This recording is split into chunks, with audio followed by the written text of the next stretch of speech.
Cuando te sientes débil, cuando las dudas y los miedos te rodean, Dios ya ha preparado su armadura especialmente para ti.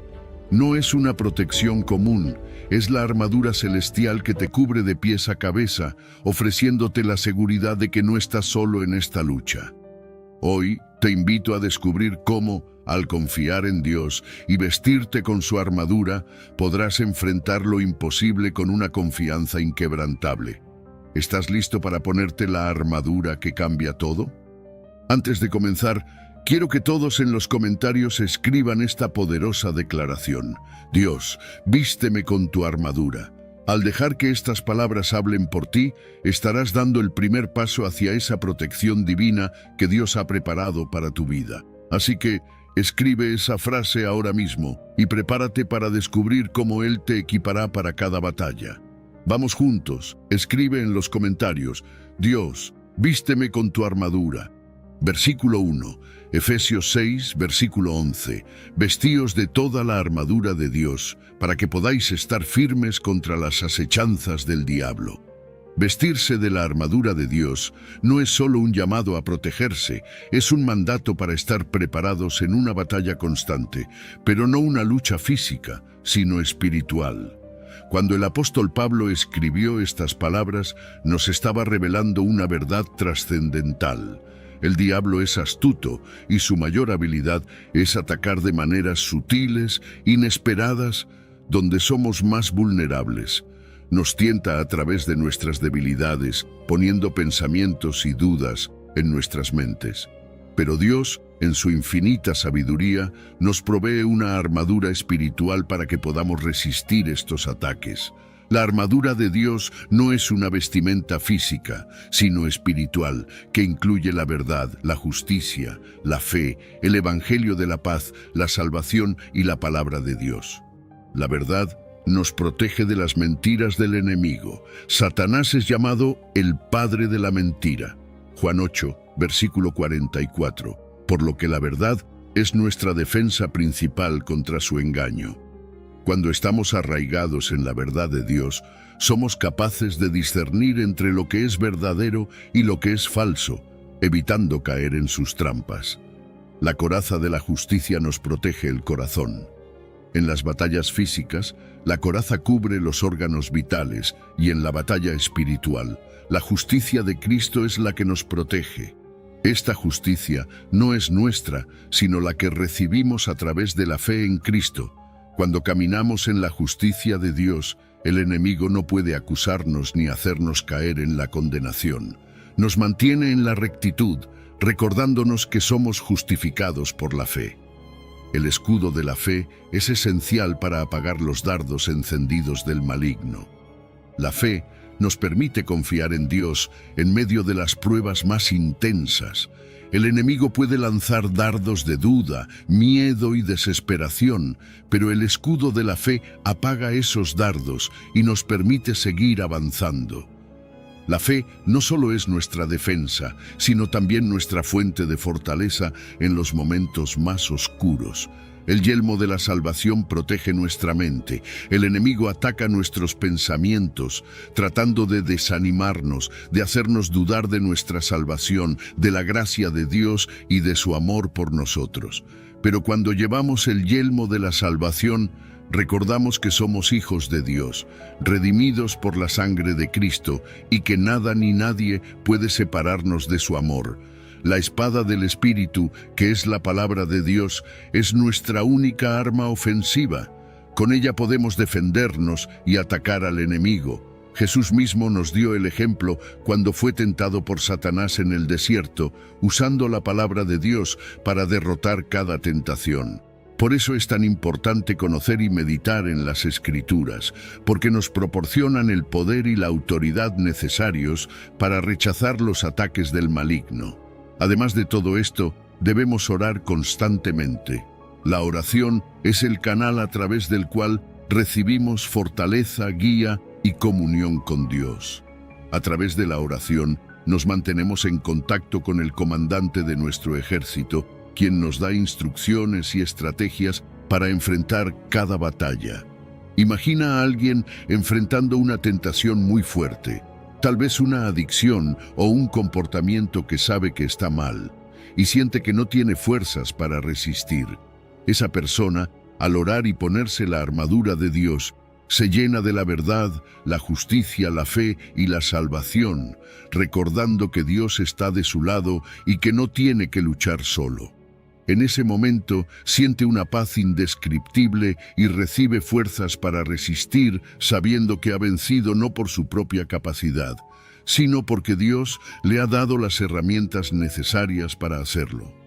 Con Dios siempre hay esperanza y con su armadura siempre podemos estar firmes. Versículo 2, Efesios 6, versículo 12.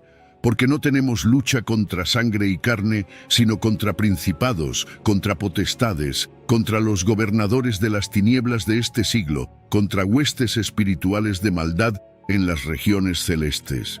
La batalla que enfrentamos como creyentes no es física ni visible.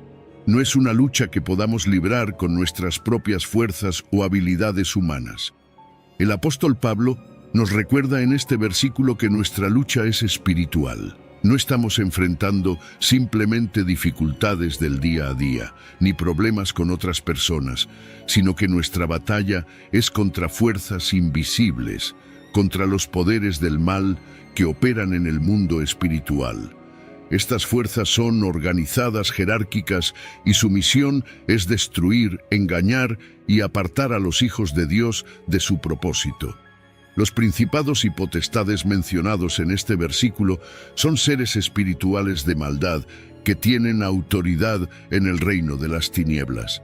Ellos influyen en las decisiones de gobiernos, personas y sistemas, tratando de establecer caos, corrupción y desorden.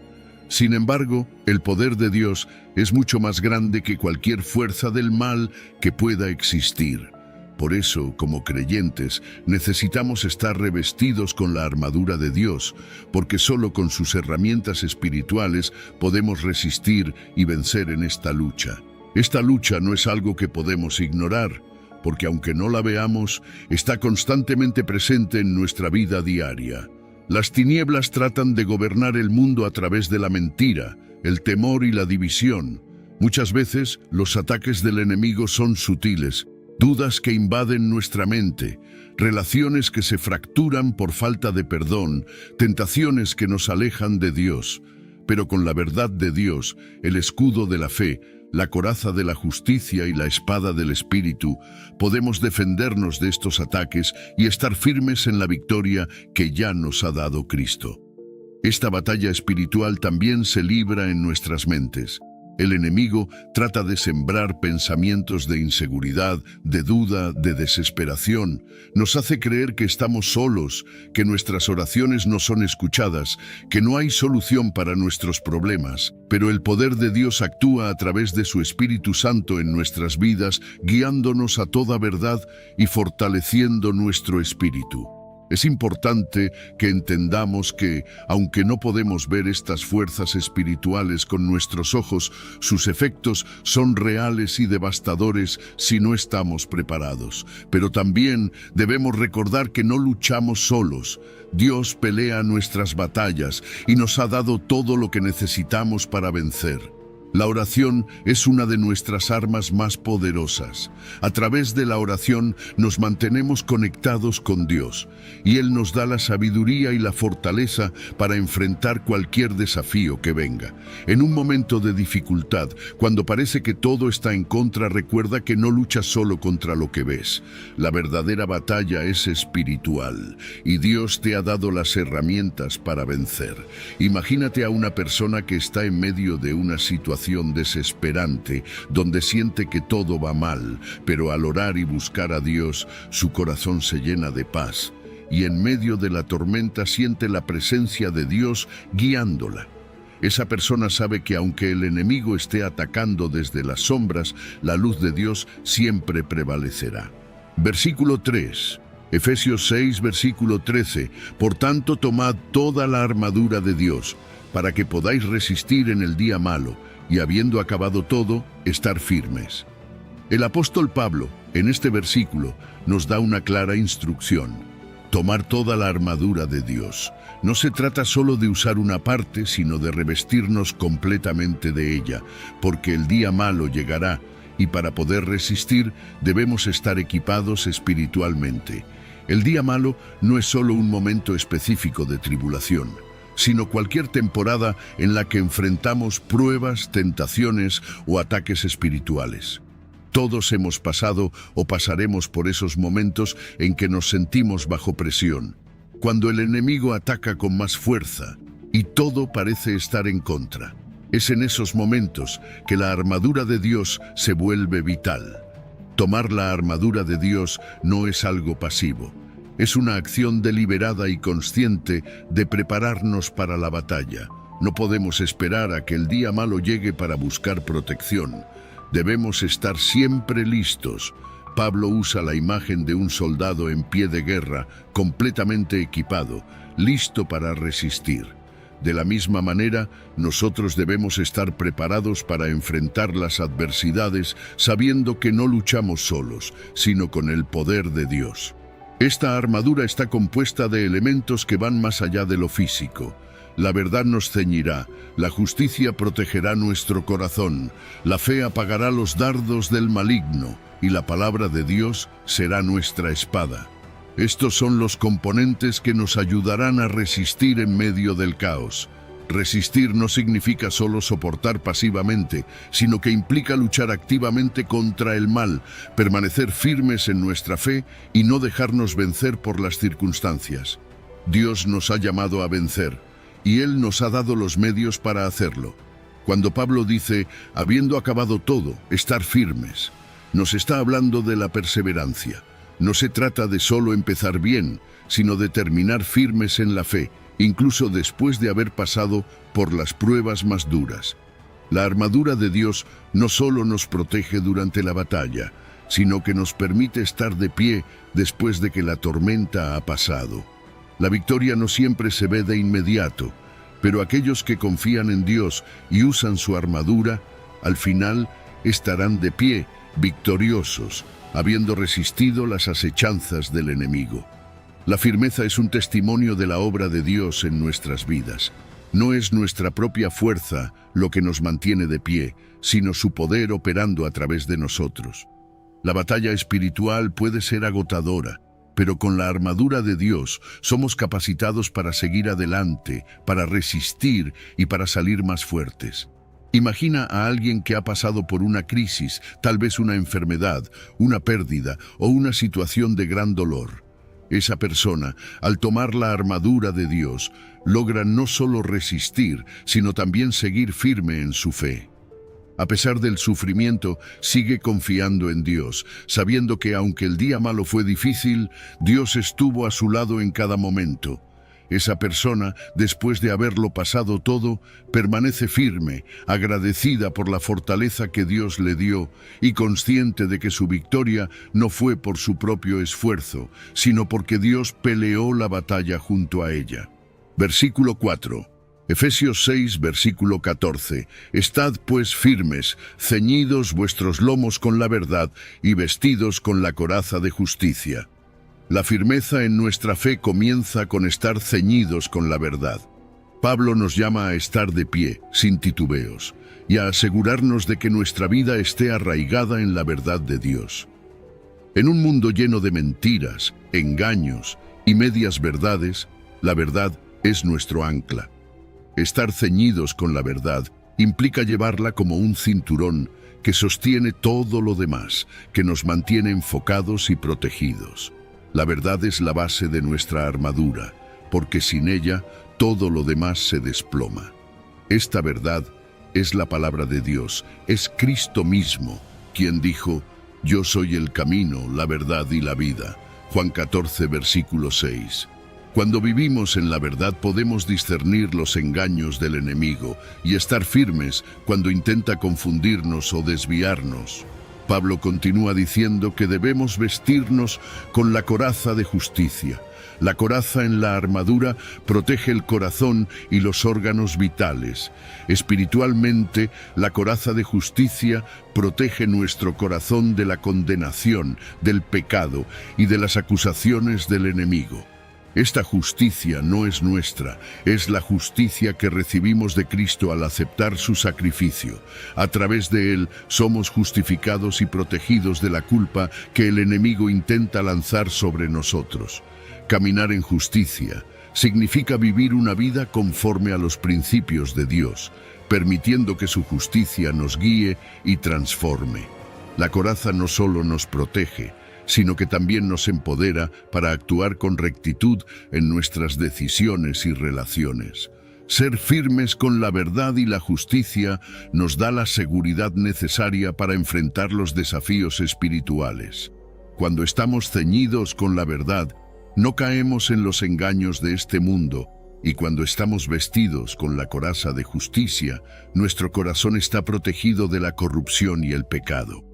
La firmeza que Pablo describe no es una actitud arrogante o de autosuficiencia, sino una postura que depende totalmente de Dios y su protección.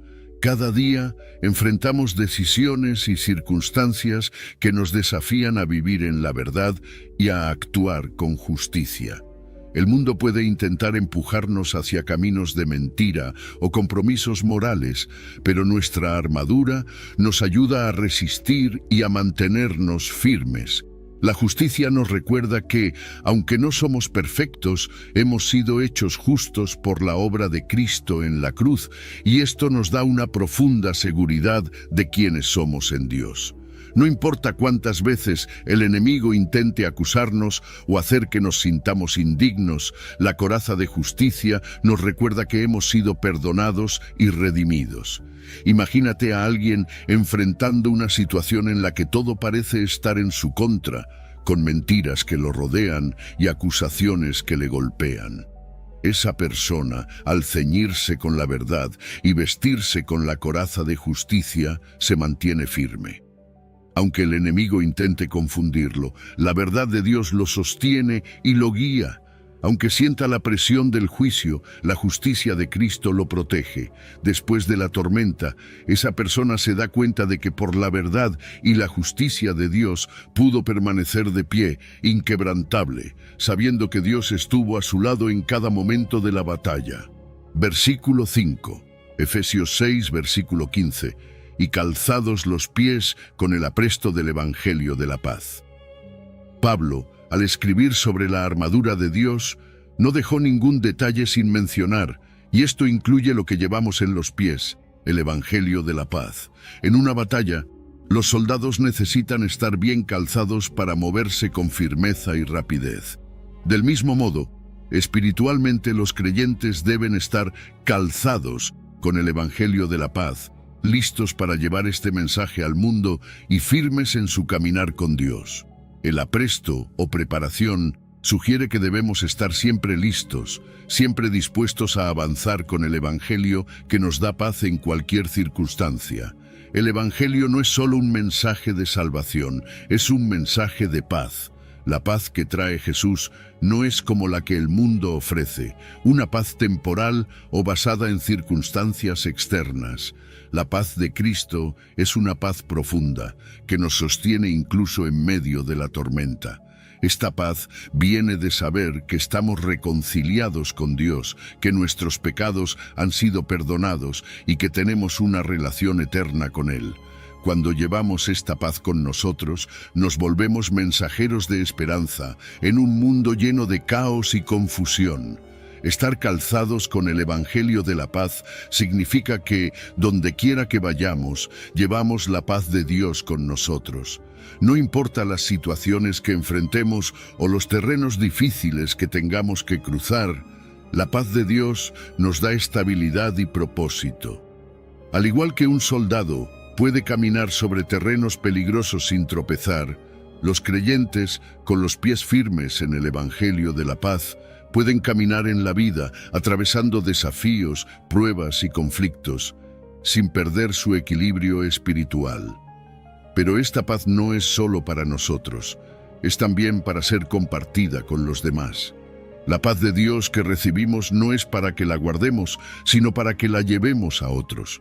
Nuestro llamado es a ser agentes de paz en un mundo lleno de violencia, división y desesperanza. Cuando nuestros pies están calzados con el Evangelio de la paz, estamos preparados para anunciar este mensaje de reconciliación, de amor y de esperanza a quienes nos rodean. A medida que caminamos con esta paz, también somos protegidos de los ataques del enemigo. Las circunstancias de la vida intentarán robarnos la paz, pero cuando estamos calzados con el Evangelio de la paz, mantenemos nuestra estabilidad, sabiendo que, pase lo que pase, Dios está con nosotros. Ningún ataque del enemigo puede quitarnos la paz que Dios ha plantado en nuestro corazón. Implica reconocer que no lo sabemos todo, que necesitamos la guía de Dios. Y aquí es donde entra el concepto de la autosuficiencia. Cuando nos apoyamos únicamente en nosotros mismos, en nuestra propia prudencia, estamos dejando de lado el consejo divino y esa autosuficiencia puede ser peligrosa. Nos lleva a pensar que podemos manejarlo todo, que tenemos el control. Pero el orgullo y la autosuficiencia nos alejan de Dios, nos impiden escuchar su voz y seguir sus caminos. La verdadera confianza en Dios se muestra cuando lo reconocemos en todos nuestros caminos. Esto significa incluirlo en cada aspecto de nuestra vida, en nuestras decisiones grandes y pequeñas, en nuestras relaciones, en nuestro trabajo, en nuestros sueños y planes. No es algo que hacemos solo los domingos en la iglesia, es una comunión continua con Él. Una relación viva y vibrante que busca su dirección constantemente. Es como tener una conversación constante con Dios, pidiendo su guía y buscando su aprobación en cada decisión. Pero aquí está lo maravilloso. Cuando confiamos en Dios y lo reconocemos en nuestros caminos, Él endereza nuestras veredas. No significa que todo será fácil o que no enfrentaremos dificultades, pero sí significa que Dios nos guiará por el camino correcto. Nos protege de desvíos peligrosos, de decisiones que podrían llevarnos por caminos equivocados. Nos promete dirigir nuestros pasos, llevarnos por caminos de paz, justicia y propósito. Nos muestra el camino hacia la plenitud y nos ayuda a evitar errores que podrían costarnos caro. La confianza plena en Dios también trae una paz interior que el mundo no puede ofrecer. Cuando dejamos de depender de nuestra propia capacidad y confiamos en que Dios tiene el control, encontramos una paz que sobrepasa todo entendimiento. Esa ansiedad y preocupación que a menudo cargamos desaparecen cuando sabemos que Dios está orquestando cada detalle de nuestra vida. En nuestra vida diaria, esto significa tomar decisiones con Dios en el centro. Ya sea algo tan grande como un cambio de carrera o algo tan cotidiano como cómo tratamos a los demás, podemos confiar en que, al buscar su dirección, Él nos llevará por el camino correcto. La oración y la lectura de su palabra son nuestras herramientas para conocer su voluntad y a través de ellas fortalecemos nuestra confianza en Él. Entonces, ¿en qué áreas de tu vida necesitas confiar más en Dios? Tal vez hay decisiones que has estado tomando por tu cuenta pensando que sabes lo que es mejor. Quizás es el momento de detenerte, de orar, de buscar su guía y dejar que Él enderece tus veredas. Dios quiere caminar contigo en cada paso, y cuando decides confiar en Él completamente, tu vida toma una dirección más clara, llena de propósito y paz. Así que hoy renuncia a tu propia prudencia. Confía en Dios con todo tu corazón y reconoce que sus planes son mejores que los tuyos. Él está esperando para guiarte, para dirigirte y para mostrarte su fidelidad en cada paso del camino. Número 6. Santiago 1, versículo 2 al 4. La alegría en las pruebas, la paciencia como resultado de la fe probada. Cuando enfrentamos dificultades, lo primero que suele venir a nuestra mente es frustración, tristeza, tal vez hasta enojo. Las pruebas no son fáciles y nuestra reacción natural es preguntarnos, ¿por qué a mí? Pero fíjate en lo que nos dice Santiago. Tened por sumo gozo cuando os halléis en diversas pruebas.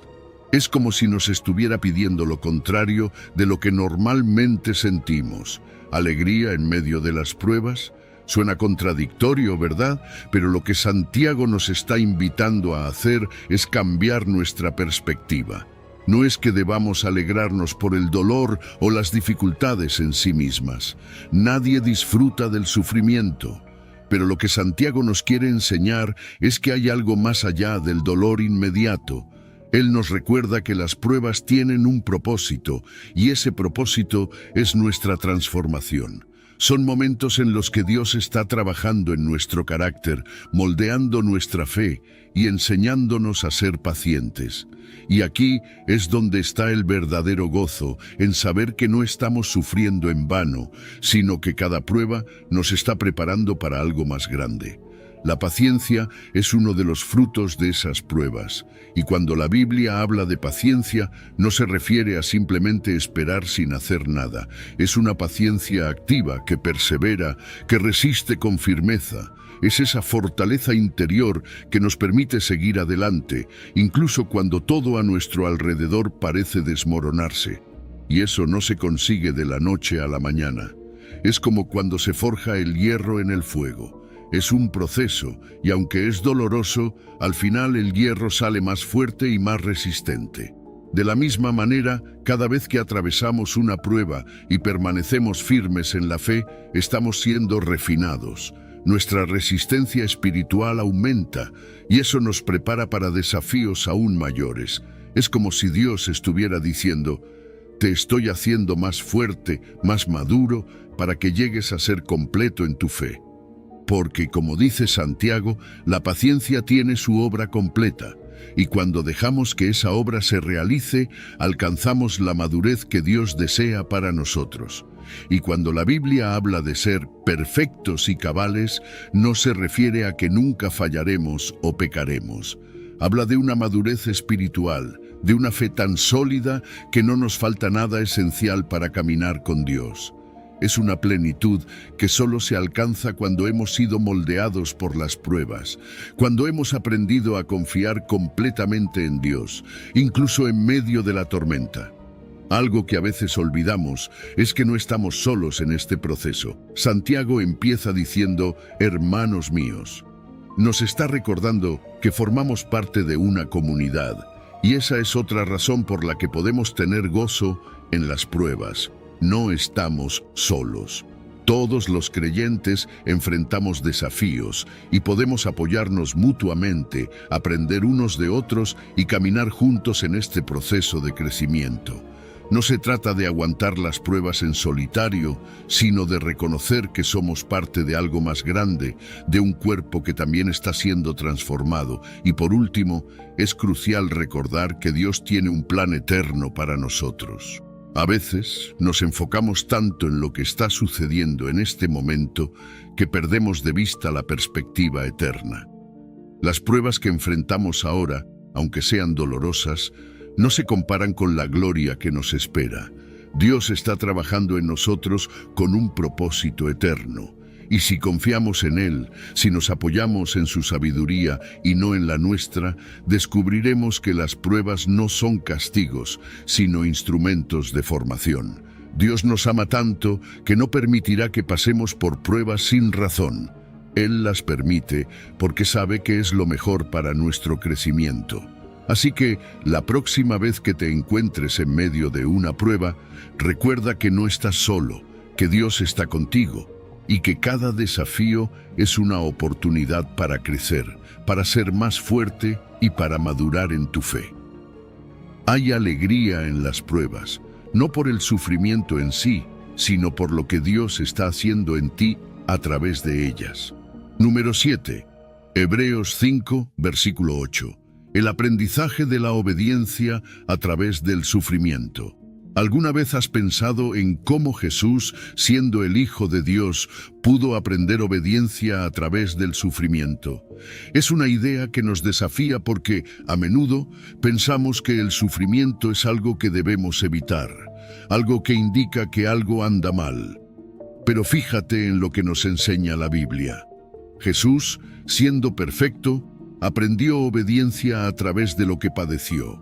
Y eso nos dice mucho sobre el papel que el sufrimiento puede tener en nuestras vidas. Jesús, aunque era divino, tomó nuestra humanidad y al hacerlo experimentó todo lo que implica ser humano, incluido el sufrimiento. No estaba exento del dolor, de la tristeza, ni de las tentaciones, y a través de esas experiencias mostró lo que significa ser obediente al Padre, incluso cuando obedecer implicaba enfrentar un sufrimiento indescriptible. Él no fue ajeno a nuestras luchas. De hecho, al sufrir, se solidarizó completamente con nosotros. Cuando pasamos por momentos difíciles, podemos recordar que Jesús entiende, que ha estado ahí, que sabe lo que es sufrir y que nos acompaña en medio de nuestras pruebas. Pero lo que es más poderoso aún es que ese sufrimiento no fue inútil. Jesús, en su obediencia hasta la muerte, nos mostró el camino hacia la salvación. Fue su obediencia, incluso en medio del dolor, lo que abrió la puerta para nuestra redención. Nos enseñó que la verdadera obediencia no es solo cuando las cosas son fáciles, sino también cuando el precio a pagar es alto. Él nos muestra que obedecer a Dios a veces significa caminar por el camino del dolor, pero que ese camino lleva a un propósito mayor. Su sufrimiento no fue en vano, y tampoco lo es el nuestro. Cuando pensamos en nuestras propias vidas, nos damos cuenta de que el sufrimiento también tiene un papel en nuestro crecimiento espiritual.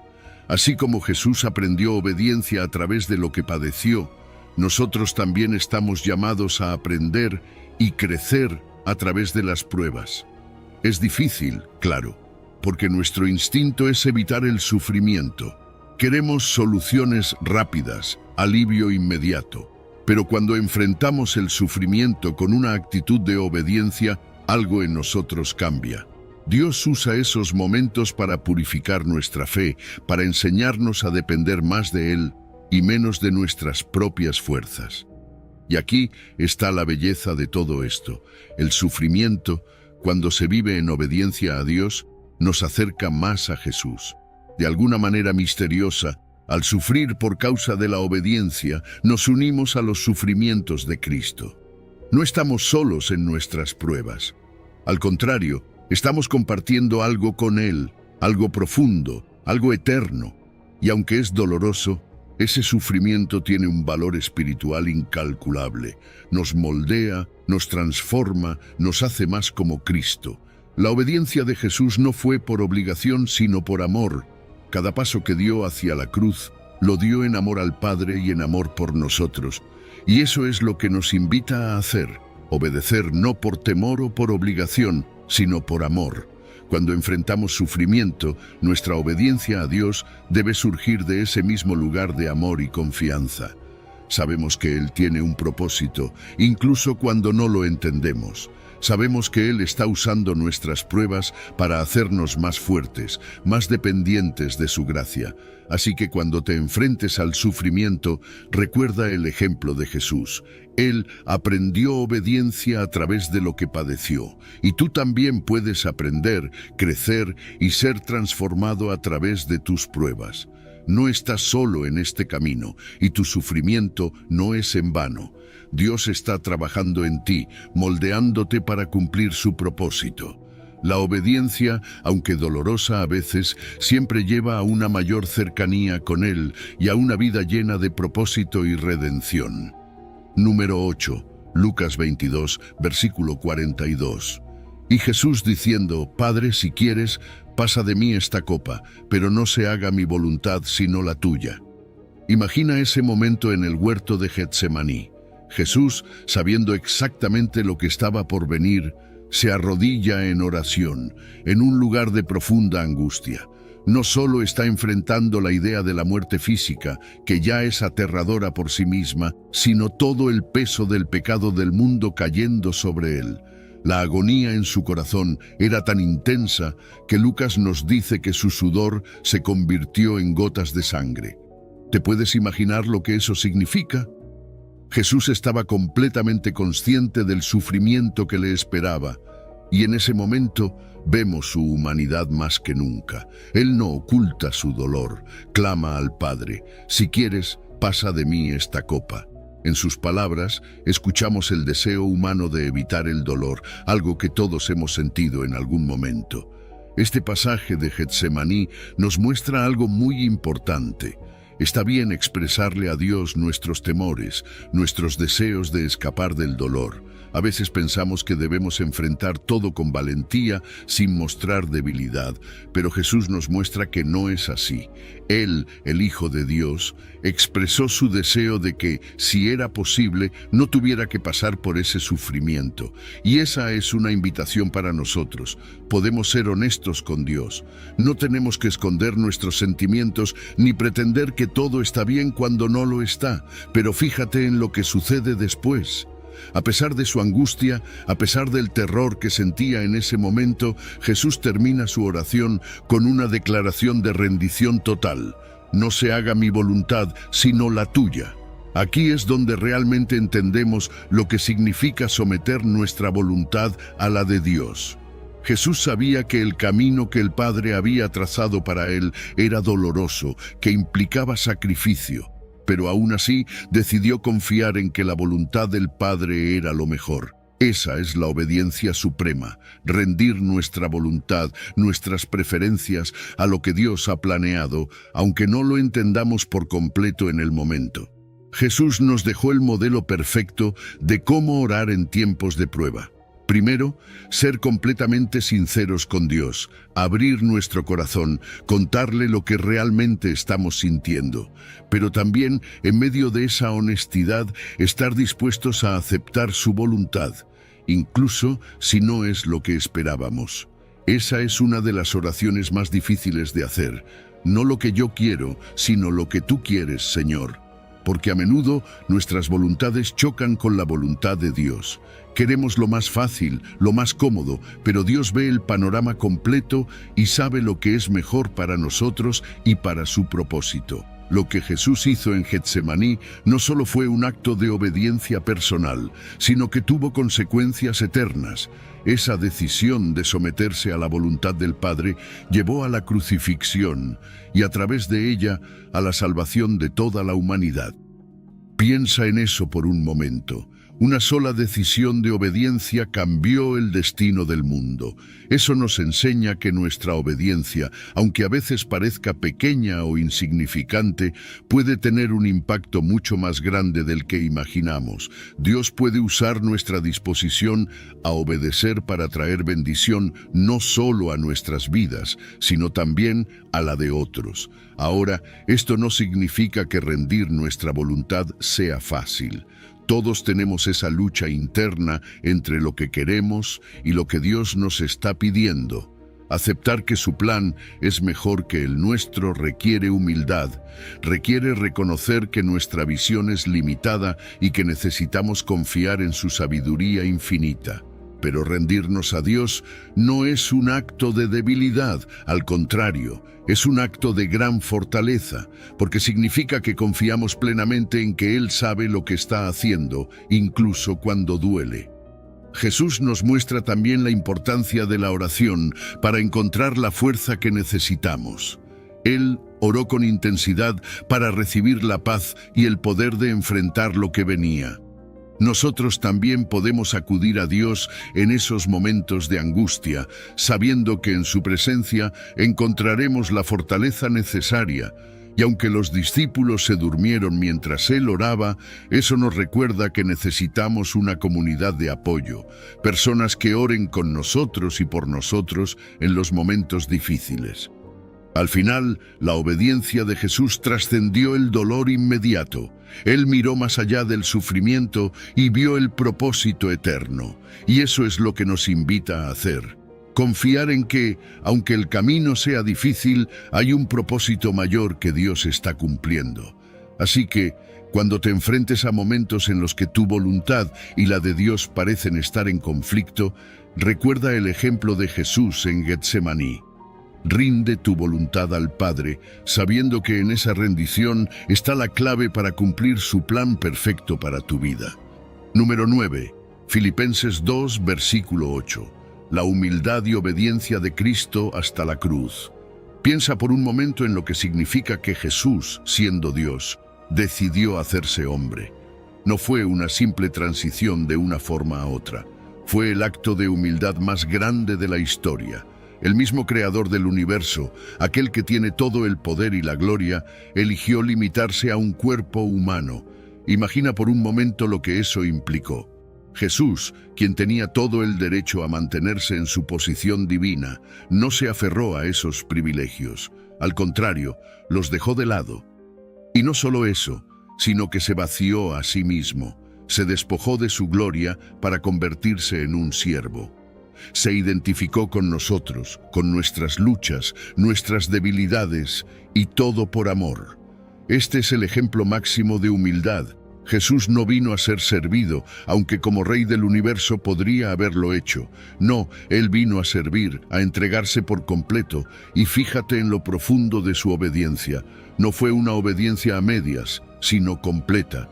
No solo obedeció al Padre en las cosas pequeñas o fáciles, su obediencia lo llevó hasta la cruz, una muerte no solo física, sino también una muerte llena de humillación, dolor y sufrimiento. La crucifixión era el castigo más cruel y vergonzoso de la época, reservado para los peores criminales. Pero Jesús, siendo perfecto, sin pecado, eligió ese camino por amor a nosotros. Su obediencia fue radical, total. Y ese es el tipo de obediencia al que Dios nos llama también. No una obediencia que depende de las circunstancias o de lo que nos parezca conveniente, sino una obediencia que esté dispuesta a seguir el camino que Dios ha trazado, incluso si implica sacrificio. Porque, al final, el propósito de la obediencia de Jesús fue nuestra redención. Su sacrificio, su decisión de obedecer hasta el último momento, abrió el camino para que tú y yo tengamos acceso a la vida eterna. Eso nos demuestra el amor incondicional de Dios, un amor que no se detiene ante nada, que no tiene reservas. Pero aquí está lo hermoso de todo esto. Jesús no solo es nuestro Salvador, también es nuestro ejemplo. Filipenses 2:5 nos invita a tener la misma actitud que tuvo Cristo Jesús. ¿Y qué actitud es esa? La de humildad y obediencia. La vida cristiana no se trata de buscar el primer lugar, sino de servir, de amar, de estar dispuestos a poner la voluntad de Dios por encima de la nuestra. Porque al final del día, la humildad es la base de toda verdadera obediencia. Cuando reconocemos que no somos el centro, cuando comprendemos que todo lo que somos y tenemos depende de Dios, estamos listos para obedecer con un corazón genuino. Y no es que la obediencia sea fácil. De hecho, muchas veces nos desafía, nos saca de nuestra zona de confort. Pero aquí es donde encontramos una promesa increíble. Dios exaltó a Jesús por su obediencia. Después de la cruz vino la resurrección y la exaltación. Jesús fue levantado al lugar más alto y toda rodilla se doblará ante él. Eso nos enseña algo muy importante. La humildad precede al honor. Cuando obedecemos a Dios, aunque no siempre veamos el resultado de inmediato, estamos sembrando para una cosecha eterna. Dios promete que nuestra obediencia, aunque a veces sea dolorosa, siempre trae recompensa. Y la humildad cristiana no es pensar menos de ti mismo, no es menospreciarte, es pensar menos en ti mismo y más en Dios y en los demás. Es vivir reconociendo que todo lo que somos depende completamente de Él. Es servir a los demás como Jesús lo hizo, poniendo sus necesidades antes que las nuestras, porque al final la obediencia es una expresión de amor. Jesús obedeció al Padre por amor, y nosotros cuando obedecemos a Dios, lo hacemos no por obligación, sino porque le amamos. Nuestra obediencia nace de la gratitud por todo lo que Él ha hecho por nosotros. El mayor obstáculo para la obediencia es el orgullo, ese deseo de aferrarnos a nuestros derechos, a lo que creemos que nos merecemos. Pero Jesús nos muestra que la verdadera grandeza está en dejar eso de lado, en rendirnos completamente a la voluntad de Dios. Cuando lo hacemos, experimentamos una libertad que solo la humildad y la obediencia pueden traer. Porque al final no se trata de nosotros. Se trata de Dios y de cumplir su propósito en nuestras vidas. Así que hoy pregúntate, ¿en qué áreas Dios te está llamando a imitar la humildad y la obediencia de Jesús? Puede que no siempre sea fácil, pero recuerda que cada acto de obediencia tiene un impacto eterno. Y como Jesús, cuando obedecemos, estamos sembrando para una cosecha de bendición que solo Dios puede traer. Número 10. Isaías 1, versículo 19. Las bendiciones de la obediencia, disfrutando del bien de la tierra. Dios nos extiende una invitación clara y poderosa. Si quisiereis y oyereis, comeréis el bien de la tierra. ¿Te das cuenta de lo que está diciendo aquí? Nos está dando una oportunidad, una promesa que está a nuestro alcance, pero que depende de nosotros. Si estamos dispuestos a obedecer, si realmente escuchamos su voz con la intención de actuar, entonces seremos bendecidos con lo mejor que tiene para ofrecer. No es una promesa vacía, es una promesa de prosperidad, de provisión, de satisfacción en todas las áreas de nuestra vida. Pero todo comienza con nuestra disposición, con nuestro deseo genuino de seguir su voluntad. Dios no obliga a nadie a obedecerle. Él nos da la libertad de elegir. Fíjate cómo dice si quisierais. Es como si Dios nos preguntara, ¿realmente lo deseas? ¿Estás dispuesto a escucharme y obedecerme? La obediencia no es algo automático. Es una decisión consciente que debemos tomar. Es más que solo oír lo que Dios dice. Es escucharle con un corazón dispuesto a actuar. Y ahí está la clave. No es suficiente oír su palabra. Tenemos que escucharla con la intención de obedecer. Cuando obedecemos, se abre un mundo de bendiciones. La frase «comeréis el bien de la tierra» refleja esa abundancia que Dios nos promete. No estamos hablando solo de prosperidad material, aunque Dios ciertamente puede bendecirnos en esa área. Estamos hablando también de paz, de satisfacción, de una vida llena de su favor. La obediencia abre las puertas para disfrutar de lo mejor que Dios tiene para nosotros, en todas las áreas, en nuestra familia, en nuestro trabajo, en nuestra relación con Él. Dios quiere darnos lo mejor, pero requiere nuestra cooperación. ¿Por qué? Porque las bendiciones no caen automáticamente del cielo. Dios no puede bendecir la desobediencia. No puede darnos lo mejor si nuestro corazón está endurecido o si vivimos siguiendo nuestro propio camino. Es justo y santo, y eso significa que no puede pasar por alto el pecado o la rebeldía. Por eso nos llama a una vida íntegra, porque solo a través de la obediencia podemos disfrutar plenamente de sus promesas. El contexto de Isaías es un llamado fuerte al arrepentimiento. Dios hablaba a un pueblo que había sido rebelde, que se había apartado de sus caminos, pero en su misericordia les ofrecía una salida. Si estaban dispuestos a arrepentirse, a cambiar, podían disfrutar de su favor nuevamente. Y eso es lo que Dios nos ofrece a nosotros hoy también. Si hemos fallado, si hemos desobedecido, Él nos llama a volver a Él. Su restauración está disponible si estamos dispuestos a escuchar y obedecer. La promesa de Dios es clara, pero también es condicional. Depende de nuestra respuesta. Si elegimos obedecer, veremos sus bendiciones. Si elegimos seguir nuestros propios caminos, enfrentaremos las consecuencias. Isaías lo deja claro en los versículos que siguen. La desobediencia trae juicio, pero la obediencia trae vida. Es una decisión diaria. Cada día tenemos la opción de seguir a Dios o seguir nuestros propios deseos. Y esa decisión define la calidad de nuestra vida.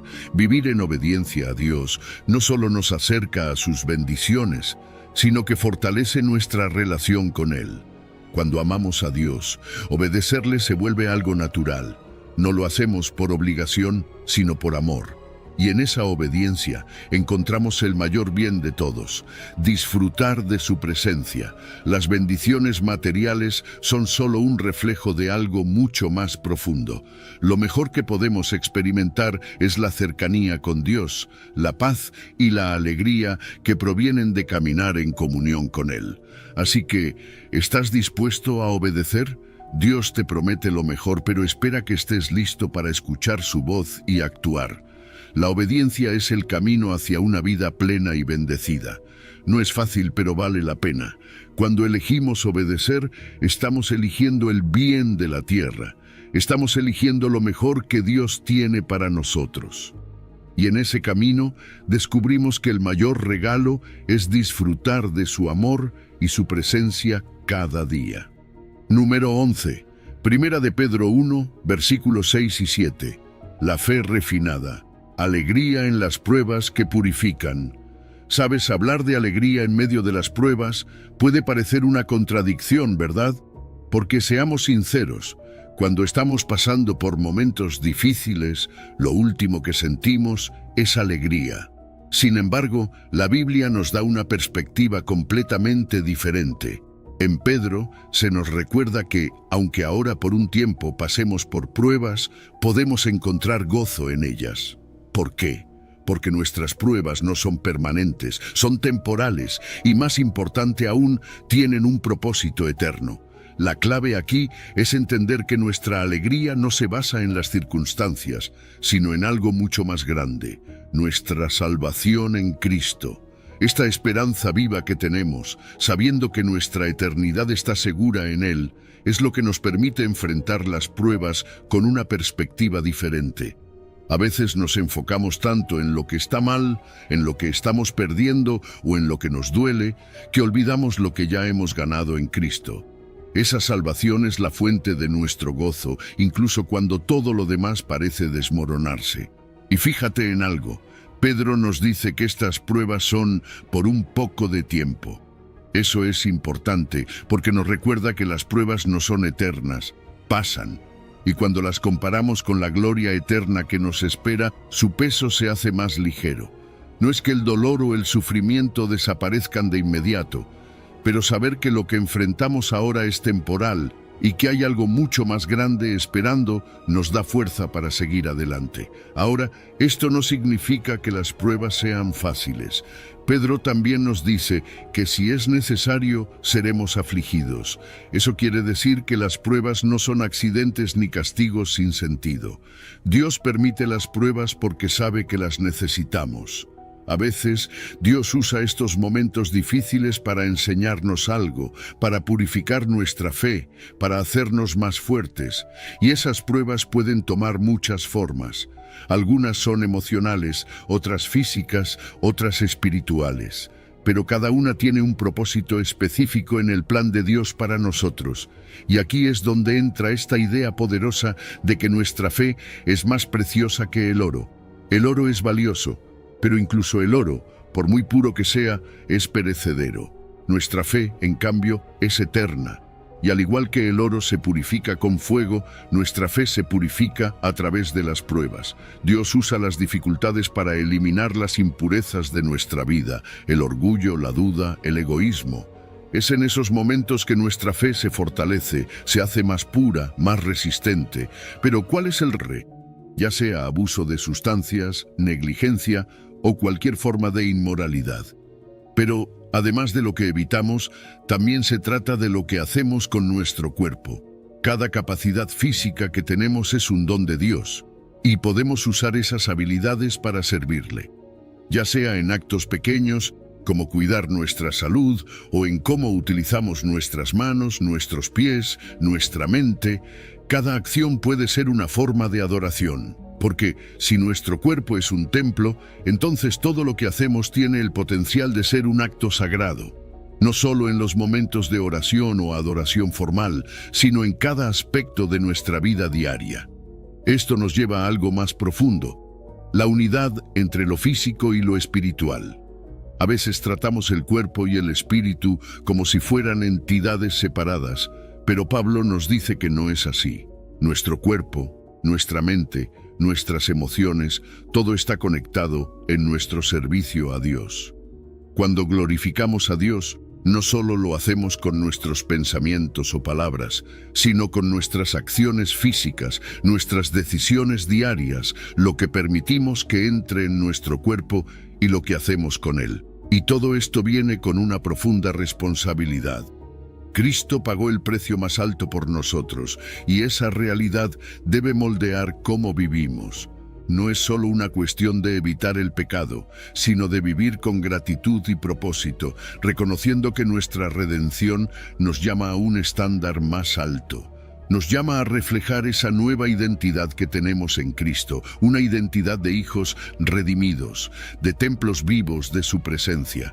Entonces, la próxima vez que te veas en el espejo o pienses en tu cuerpo, recuerda esto: tu cuerpo no es tuyo, es de Dios. No es solo un recipiente temporal, es un templo donde habita su Espíritu, y eso cambia todo. Número 12, Efesios 6, versículo 10.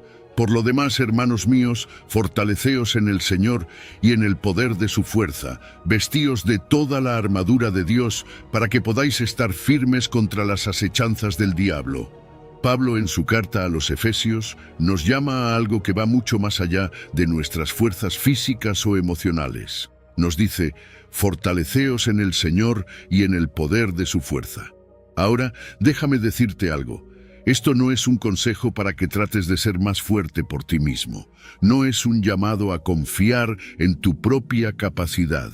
Al contrario, es una invitación a reconocer que la verdadera fortaleza proviene de Dios, del poder ilimitado de su fuerza. Ese mismo poder que levantó a Cristo de entre los muertos está disponible para ti y para mí. Y cuando nos conectamos a esa fuente divina, nuestra debilidad deja de ser un obstáculo, porque es Dios quien pelea nuestras batallas. Pero Pablo no se detiene ahí. Nos dice que nos vistamos de la armadura de Dios, y quiero que te imagines esto por un momento: una armadura completa, diseñada no para proteger el cuerpo físico, sino para proteger nuestro ser espiritual. Esta metáfora militar que Pablo utiliza es tan poderosa porque nos recuerda que estamos en una batalla constante, una batalla espiritual. Cada parte de esta armadura tiene un propósito específico, y cada pieza nos equipa para enfrentar las asechanzas del enemigo. Porque, no nos engañemos, el diablo no juega limpio. Sus tácticas son maliciosas y engañosas. Él ataca cuando menos lo esperamos, en nuestras debilidades, en nuestras dudas. Pablo menciona el cinturón de la verdad y, sabes, la verdad es lo que sostiene todo. Si no estamos fundamentados en la verdad de Dios, en su palabra, entonces todo lo demás se tambalea. Luego está la coraza de justicia que nos protege contra las acusaciones del enemigo. No es nuestra justicia, es la justicia de Cristo que nos cubre. Cada vez que el enemigo trata de recordarnos nuestros errores, nuestra vergüenza, la coraza nos recuerda que hemos sido justificados en Cristo. Después está el escudo de la fe. Este es clave. La fe no solo nos conecta con las promesas de Dios, sino que también es nuestra defensa contra los dardos del enemigo. Cuando llegan esos ataques sutiles, como dudas, temores o tentaciones, es la fe la que nos permite levantarnos y decir: no, confío en las promesas de Dios. El casco de la salvación es lo que protege nuestra mente. El enemigo sabe que si puede confundir nuestros pensamientos, puede debilitar nuestra resistencia, pero cuando nuestra mente está protegida por la seguridad de la salvación, tenemos la paz que necesitamos para seguir firmes. Y por último, está la espada del Espíritu, que es la palabra de Dios. Esta no es solo una defensa, es una herramienta ofensiva. La palabra de Dios tiene poder. No es simplemente conocimiento, es el arma que necesitamos para enfrentar cualquier ataque espiritual. Jesús mismo usó la Escritura para resistir al diablo durante su tentación en el desierto. ¿Qué más evidencia necesitamos del poder de la palabra? Pero, ¿por qué necesitamos esta armadura? Porque estamos en una batalla espiritual constante. El enemigo no descansa. Y nuestra lucha no es contra carne y sangre, sino contra principados, potestades, contra las fuerzas espirituales de maldad. Esto no es algo que se toma a la ligera, es una guerra que ocurre cada día, en nuestros pensamientos, en nuestras decisiones, en nuestras relaciones. Y Pablo no nos dice que simplemente resistamos de manera pasiva. Nos llama a estar firmes, a mantenernos en una postura activa, listos para resistir los engaños del diablo. Ahora, ¿cómo se traduce esto en nuestra vida diaria? Primero, necesitamos cultivar una relación profunda y continua con Dios. No podemos vestirnos de la armadura de Dios si no estamos conectados a Él. Esto significa pasar tiempo en oración, en la palabra, fortaleciendo nuestra fe día a día, y no solo cuando las cosas van mal. La preparación para la batalla espiritual no es algo que hacemos solo en tiempos de crisis, es un estilo de vida. Además, necesitamos aplicar los elementos de esta armadura a nuestras vidas cada día. Cuando enfrentamos decisiones difíciles, ¿estamos usando el cinturón de la verdad? ¿Estamos tomando decisiones basadas en la justicia de Cristo? ¿O estamos dejando que nuestras emociones o las circunstancias dicten nuestras acciones? Cada aspecto de esta armadura es práctico, y cuando la usamos correctamente, nos permite reconocer y resistir los ataques del enemigo. Finalmente, quiero que recuerdes algo. La victoria ya está asegurada en Cristo. No peleamos desde un lugar de derrota, sino desde un lugar de victoria. Cristo ya ha vencido, y aunque enfrentamos una batalla diaria, podemos confiar en que Dios tiene el control. Todo lo que necesitamos hacer es mantenernos firmes, confiar en su fuerza y vestirnos cada día de la armadura que Él nos ha dado. Porque en Cristo no solo sobrevivimos a la batalla espiritual, salimos victoriosos. Número 13. Filipenses 2, versículo 3. Humildad y unidad, el camino del amor cristiano. Pablo nos da una instrucción poderosa en Filipenses 2:3, una que realmente desafía la forma en que normalmente pensamos y actuamos. Nos dice, nada hagáis por contienda o por vanagloria. Fíjate en esas dos palabras, contienda y vanagloria. La contienda es esa lucha constante por competir, por demostrar que somos mejores que los demás, que tenemos más, que valemos más. Y la vanagloria, por otro lado, es esa búsqueda insaciable de reconocimiento, de ser el centro de atención. Ambas son actitudes profundamente arraigadas en nuestra naturaleza humana. Queremos destacar, queremos ser vistos, queremos que nos reconozcan. Pero Pablo nos está diciendo que no caigamos en ese juego. No se trata de buscar nuestra propia gloria, sino de vivir con humildad. Y aquí es donde entra uno de los llamados más radicales del Evangelio, la humildad. La humildad, en el mundo de hoy, es vista muchas veces como debilidad, pero en la Biblia es una de las virtudes más poderosas. ¿Qué es la humildad? No se trata de pensar que no valemos nada o de negar nuestros talentos. La humildad no es falsa modestia. Al contrario, es reconocer quiénes somos realmente delante de Dios, con nuestras virtudes y limitaciones, y usar eso para elevar a los demás. Humildad es estar dispuesto a poner las necesidades de otros por encima de las nuestras, sabiendo que no somos el centro del universo. Ahora Pablo nos dice algo que va contra nuestra inclinación natural. Estima a los demás como superiores a ti mismo. Eso es un desafío enorme, porque nuestra tendencia es siempre pensar en nosotros primero, ¿no es así? Pensamos en lo que queremos, en lo que necesitamos, en cómo nos vemos ante los demás. Pero Pablo nos llama a poner a los demás en primer lugar, a pensar en sus necesidades antes de las nuestras. Y esto no es solo una idea bonita, es un mandato que nos apunta directamente al ejemplo de Jesús. Jesús, quien, siendo Dios, se humilló hasta la muerte, poniéndose en el lugar más bajo por amor a nosotros. Ese es el estándar. Este llamado a la humildad se refleja en cómo tratamos a las personas a nuestro alrededor. No se trata solo de mirar por nuestros propios intereses, sino también por los intereses de los demás. ¿Qué significa esto en la práctica? Significa estar atentos a las necesidades de quienes nos rodean, ser intencionales en cómo apoyamos y servimos a los demás. Muchas veces estamos tan concentrados en nuestras propias preocupaciones que nos olvidamos de las luchas o los desafíos que otros están enfrentando.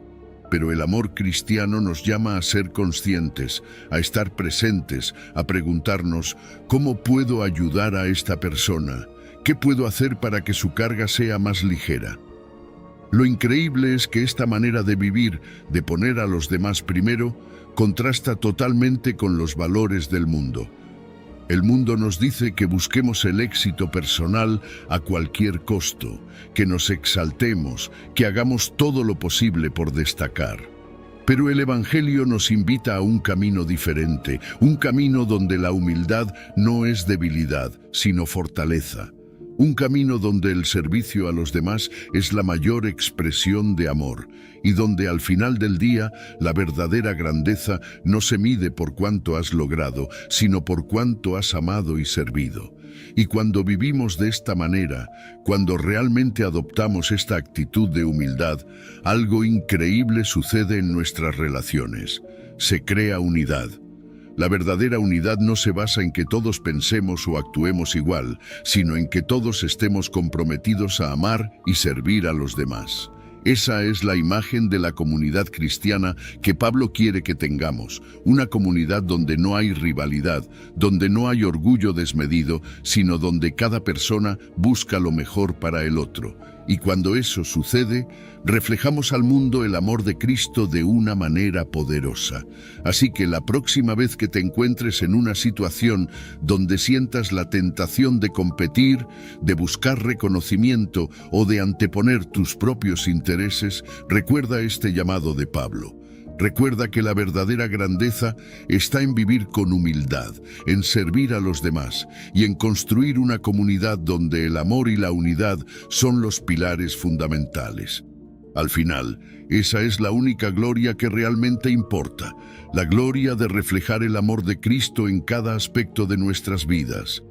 Número 14. Gálatas 2, versículo 20. Transformación radical, viviendo en Cristo y por Cristo. Cuando Pablo dice, con Cristo estoy juntamente crucificado, nos está revelando algo tan radical que, si realmente lo entendemos, transforma por completo nuestra forma de vivir. No se trata de una metáfora ligera. Pablo está hablando de una identificación total con la muerte de Cristo. Lo que él está diciendo es que, al creer en Jesús, hemos sido crucificados espiritualmente con él. Nuestro viejo yo, con todos sus pecados, egoísmos y deseos desordenados, ha sido clavado en la cruz. Ya no somos esclavos de ese yo antiguo, y eso es algo poderoso porque significa que el pecado ya no tiene autoridad sobre nosotros. Esa crucifixión espiritual es un acto radical de entrega y sumisión. Nos rendimos por completo, dejando atrás lo que éramos para abrazar una nueva vida en Cristo. Este acto de negación del yo es uno de los llamados más desafiantes del Evangelio. El mundo constantemente nos dice que nos enfoquemos en nosotros mismos, en nuestras metas, nuestros sueños, nuestro propio bienestar. Pero cuando aceptamos a Cristo, renunciamos a una vida centrada en nosotros. Esto no significa que nuestras metas o deseos no importan, sino que ahora están subordinados a la voluntad de Dios. Dejamos atrás el egoísmo, las ambiciones puramente personales y permitimos que Cristo transforme nuestras prioridades, y eso cambia todo. Ya no vivimos para satisfacer nuestros deseos, vivimos para glorificar a Dios, y en ese proceso encontramos una paz y una satisfacción que el mundo jamás podría ofrecer. Lo increíble de todo esto es que Cristo no solo nos invita a morir con Él, sino que también nos invita a vivir una nueva vida en Él. Pablo lo deja claro. Ya no vivo yo, mas vive Cristo en mí. Piensa en eso por un momento. Cristo vive en ti. No es solo una idea teológica bonita, es una realidad poderosa. Su presencia habita en nosotros, transformando no solo lo que hacemos, sino cómo pensamos, cómo sentimos, cómo deseamos. Cristo toma el control y su vida comienza a reflejarse en la nuestra. Cuando Jesús vive en nosotros, nuestras acciones cambian. Ya no respondemos de la misma manera al conflicto, ya no perseguimos las mismas cosas que antes. Nuestros deseos empiezan a alinearse con los deseos de Dios. Ahora bien, Pablo también reconoce que seguimos viviendo en la carne, es decir, seguimos habitando en este cuerpo, en este mundo, pero lo que cambia es cómo vivimos en esta carne. Lo que antes era una vida dirigida por nuestros impulsos y deseos carnales, ahora es una vida definida por la fe en Cristo. Esto no es una fe pasiva, es una fe activa, una confianza total en que Cristo es suficiente, en que su sacrificio nos sostiene cada día. Vivimos por fe, confiando en que su poder nos guía, su amor nos sostiene y su voluntad es lo mejor para nosotros. Todo esto se fundamenta en el amor sacrificial de Cristo. Él nos amó y se entregó por nosotros.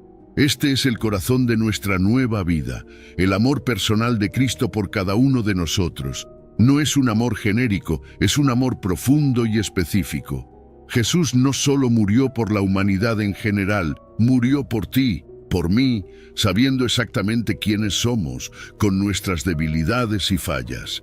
Ese amor es la base de todo lo que somos ahora. Es el motor que impulsa nuestra fe, nuestra obediencia y nuestra transformación. Entonces, ¿qué implica todo esto para nuestra vida diaria? Primero, nuestra identidad ya no está definida por lo que éramos, por nuestros logros o fracasos. Está definida por Cristo. Hemos sido crucificados con Él y ahora su vida, su poder y su amor viven en nosotros.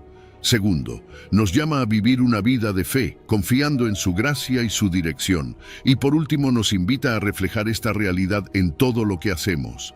Ya no vivimos para nosotros mismos, sino para Cristo, quien nos amó y se entregó por nosotros. Esta transformación radical no es solo una teoría, es una realidad viviente que nos invita cada día a rendirnos, a confiar y a vivir una vida que refleje el amor y la gracia de Jesús.